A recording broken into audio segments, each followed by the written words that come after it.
Председатель Халк Маслихата Туркменистана Гурбангулы Бердымухамедов обсудил в Австрии глобальную энергетическую безопасность, переход на водородное топливо и недопустимость эскалации на Ближнем Востоке и Каспии.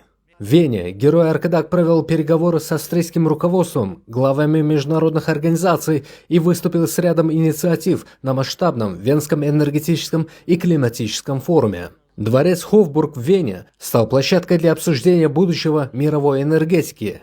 Туркменистан, один из мировых лидеров по запасам углеводородов, предлагает принципиально новый подход. Выступая на международном Венском форуме, Гурбангулы Бердымухамедов призвал мировое сообщество к полной деполитизации энергетического пространства. Кроме того, Ашхабад предлагает создать глобальную программу перехода к водородной энергетике, а также обеспечить всем странам свободный и недискриминационный доступ к энергии. Отдельное внимание государствам, не имеющим выхода к морю. Программа визита героя Аркадага в Вену выдалась максимально плотной.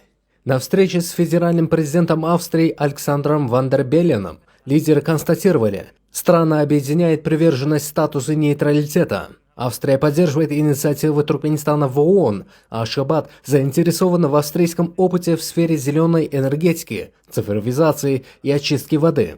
Очередное заседание совместной экономической комиссии пройдет в Ашхабаде уже в июне. Сотрудничество с международными институтами обсуждалось на полях форума в штаб-квартирах профильных ведомств. На встрече с гендиректором МАГАТЭ Рафаэлем Гросси речь шла о мирном атоме.